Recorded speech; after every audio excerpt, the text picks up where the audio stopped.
Is there something you want to know, Merle? Yeah, there is something I'd like to know. Are you my friend? The smile drops from his face, and he stands up, and I think he reaches out his hand with the fire, but he pulls it back down, and he kind of shakes his head, and he says, "What am I doing?" And he looks out the window for like a minute without talking, and he turns back to you and says, "To have friendship, Merle, it requires you to love someone and be invested in your shared happiness. And these things, Merle, friendship and love and happiness, they're all so small. In the grand scheme of things, Merle, they last a second. And I just don't..." What brings you happiness, Merle? I know that the game is over, but what brings you joy, Merle? Please, give me this freebie. Just tell me. What brings me joy is life. I think you can find joy anywhere in life. I think it's a conscious choice. I think you choose joy in life. And no matter how bad things are, no matter how crummy, no matter how dark, no matter how many times some guy named John kills your ass, He chuckles. you find joy. I've found joy, honest to God, getting to know you. I've found joy playing chess with you. I haven't enjoyed, getting my ass killed, but I find joy whatever I do. I don't always do things right, and I don't always do things smart, and I don't always do a character voice. But whatever I do, I find joy in it, because at the end of the day, that's all you got. It's looking back on the joy you had and the joy you found and the joy you gave other people. I think his back is turned to you for most of this as he just kind of looks out the window and he says, "I think there was probably a time where I had joy, where I experienced fleeting happiness or anger or fear, but God, it's just been so long, Merle. I used to spend my days considering the nature of time and existence. Maybe that brought me joy once, but unlike everybody else who ever thought about those questions, who ever pondered the meaning of it all, and you may find this hard to believe, but I solved it, Merle. I saw the fullness of time.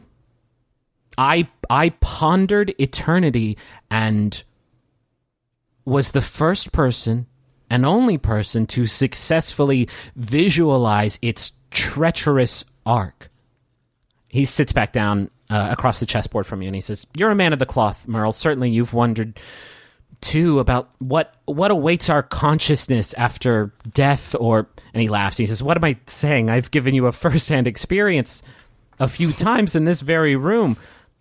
And he says, perhaps for some people who think about it, there's nothing but infinite oblivion, the eternal erasure of your consciousness. Or for some, it's eternal life in their God's glorious kingdom, or eternal cycling through all the inhabitants of their world. Any of these options, Merle, any of them are just erasure or contentment or revival. Any of them are fine as abstract concepts.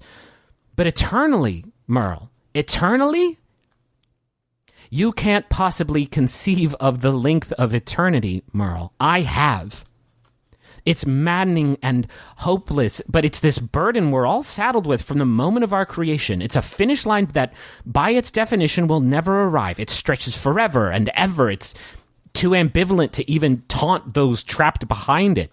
It is the cruel price of existence, Merle, and it is too horrible to bear once you've seen it. Existence, Merle, life, Merle, is horrible. To exist, to live, is horrible. And he kind of chuckles and realizes he got a little carried away there. I don't think I want to hang out with you anymore, John. I think I'm going to take off. And you can continue wallowing in your sadness and your oblivion and seeing nothing but the negative, and I'm going to go on my way. And I tell you what, if we ever meet each other somewhere in infinity, you can apologize to me and tell me you were wrong.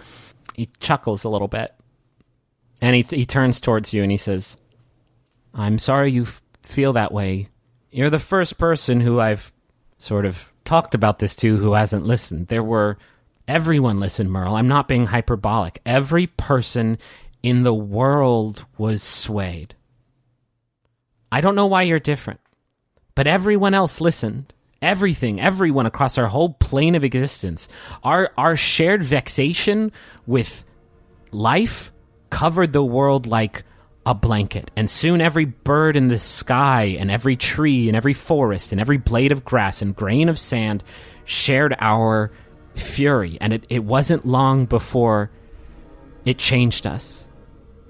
And I think as he's talking, Merle, you see this scene outside, this constant orange sunset start to turn inky and black with these colorful ribbons of light that you've seen inside the Hunger so many times. And he says, we changed our entire plane into something new altogether, a single being fueled by discontentment, searching for something bigger than this existence regardless of the cost. He turns towards you and he says, you call us the Hunger. That's not entirely inaccurate, because we are hungry. But it would be more accurate to simply call us dissatisfaction. But soon, and he holds up his hand and says, you will call us ascendant. Well, we'll see. John, thanks for the chess game, and kiss my ass, you sanctimonious bastard. He frowns and says, I feel sad. And he kills you.